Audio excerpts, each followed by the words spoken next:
Hey everyone, what's up?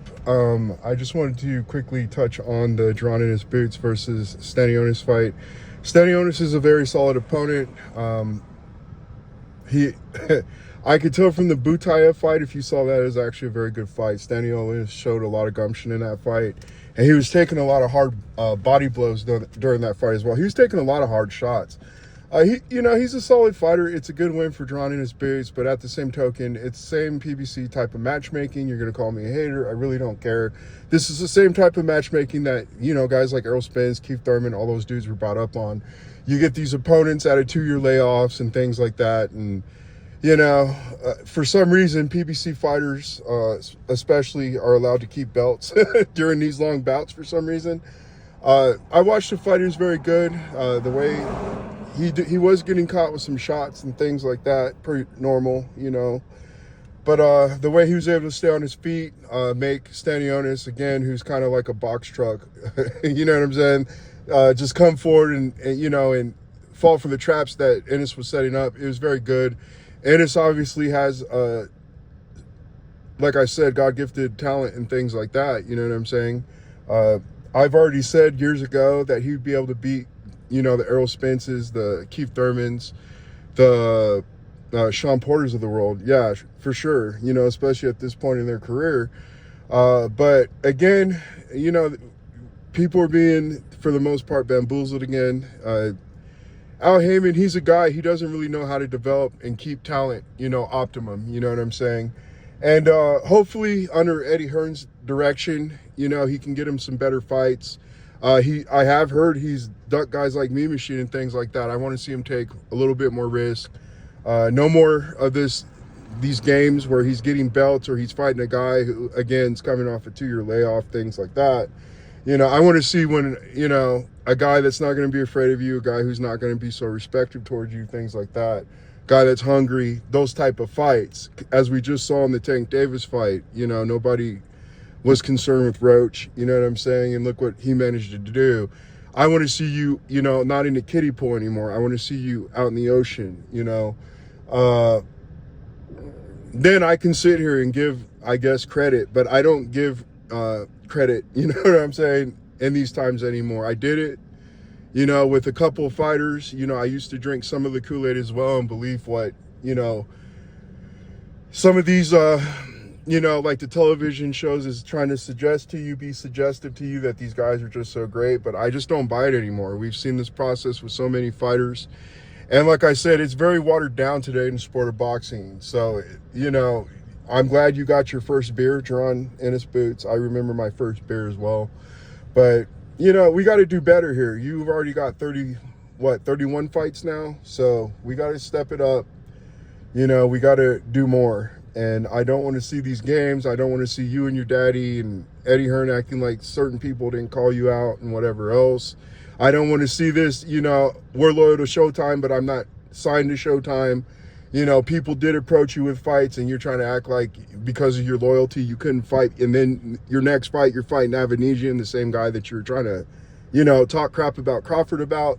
You know what I'm saying? They give it too easy to these kids today, and I just don't like that. I think it's detrimental to these kids, and I think it stunts their growth. And when they do get into these real fights, you see all of a sudden how they can't really handle, certain fighters who aren't just there to lay down. Stanionis as well, he just had a baby. It's crazy that they keep him during a layoff, and it's also during a time when his wife's pregnant and basically a day of when maybe his son is being born. I want to see these fighters more active. I think that would be the benefit of a guy like Dana White coming into boxing. But again, I know that a lot of the fighters in the system are going to have a problem with his pay and his matchmaking, because he does make people fight the best. We don't play these little games and show and tell and all this other nonsense that they do today in the sport of boxing. But it was a decent win. Again, I can't give you full credit. That's just not what I do on this channel. I need to see more. I need to stop hearing stories that you're ducking Me Machine and things like that.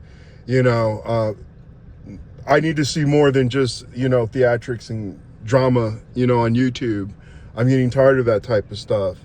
But Boots, he definitely has the raw talent to effectively handle a guy like Stanionis or whatever else. But they're kind of, like I said, this inactivity and things, even with young fighters that they should be building up and having more active, you're taking away their best years of their lives. Boxing back in the day, you see a guy like, what's his name? Sugar Ray Robinson. He's coming out and, he's over here just terrorizing.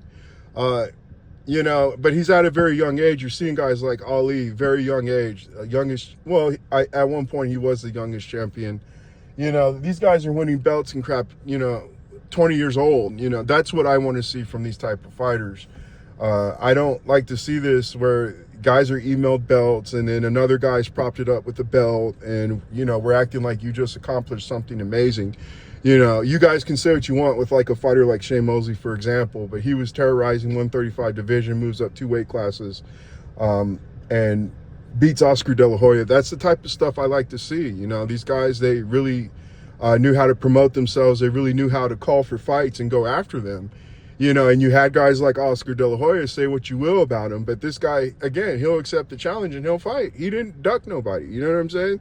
You can't sit here and call a guy like Oscar a duck. And yeah, he dressed in drag.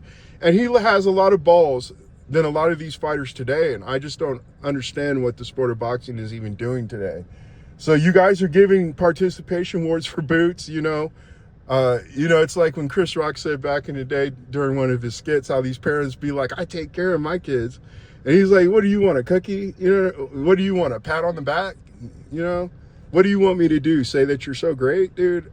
I just don't like the character flaws that I see in Jerron in his boots. And again, he's kind of following the same path that Spence and everybody else, Gervonta Tank Davis, has followed. So I can't really sit here and just act like you're this great fighter. That's another thing boxing has done. They always tell you that these fighters are the greatest since Ali, the greatest thing since sliced bread. Let the fighter just go out there, let him get tested, let him get battle tested, let them learn how to handle adversity, just like they used to in this country. We don't have to pamper these fighters so much and then make a big deal when you're doing something that you should have already been done. You were fighting guys with ankle bracelets, not too long ago. And you finally manage another belt holder. I can't even call these guys champions today. You know what I'm saying? But that's just my little 2 cents, I wasn't, again, not really a part of the buildup of this fight. I didn't really see necessarily talk about this fight. That's really all I have to say. Boxing's got to do better. It's got to continue to do better. And do better by these young fighters, for sure. There's a lot of fighters, they deserve to earn a living. This is their profession. They deserve to be more active and get more fights. Even if we're seeing them time and time again, boxing should be having these cards where these guys, they're just being stacked and being active, just to stay active, just to, be in the assembly line and things like that, not be out of the mix. Because I just hate seeing these fighters sit around, and it's always these type of circumstances. And even fighters from the PBC have criticized Heyman and whoever else for this type of behavior. I need to see more activity. You should be fighting at least 3-4 times a day or a year. And you know what I'm saying? These guys, they're not millionaires, they're not big stars. You can keep these guys busy at the same time you're building it up. Not just showcase them on pay-per-view and things like that. You got to do better. You got to get these guys out here. You talk about marketing, you got all these online promoters and everything else. They should be fighting on free TV. You can easily get these guys together. The total person payout can be maybe around 200 grand. You can have it at a cheap venue. You can get some kind of rights, even if it's on YouTube, guys. And you can have these guys just busy just so that you're introducing these fighters to the masses, and they're not sitting here trying to, just have these guys sit out and they don't know when they're going to have a fight. Then they have to get back into shape and that type of thing. Boxing is just being too stupid. You're not, premium quality product. HBO Championship Boxing was far better than, I would say, 98% of the fights that I watched today. And they were far more meaningful, you know what I'm saying? You just got, it's just like McDonald's. I don't know what the meat that they're serving in McDonald's. This is what you keep giving us. Start giving us some steak and things that we ask for. But at the same token, I want more activity. You got to grassroots these fighters, man. And even like I said, if you're spending 300 grand and you're just keeping these guys busy, you're giving fighters around 50 grand. I don't see no problem with that. You know, to me, any kind of money is good. I don't see nothing wrong with a small paycheck here, small paycheck over there. And plus, you're keeping discipline, you're keeping focus on your actual profession. You know, you're building towards something. And again, at the same time, you're also promoting it, you know. I don't understand why they don't invest in the boxing. They always try to sell you a fake propped up fighter and they're telling you he's the greatest ever, you know? And then they wonder why their pay-per-view sells. And now, you know, I know they just passed some stuff too where they're going to start getting on people for streaming. But streaming's not the problem, dude. You come up with these dumb fights and you act like every fight's a pay-per-view when it's not. You know what I'm saying? Sean Porter versus like Errol Spence, it's not pay-per-view. That would have been like the third co-main event or some crap on HBO Championship Boxing. But you know, everything's being watered down today, and that's really all I can say at the moment. We'll talk to you guys later. Bye.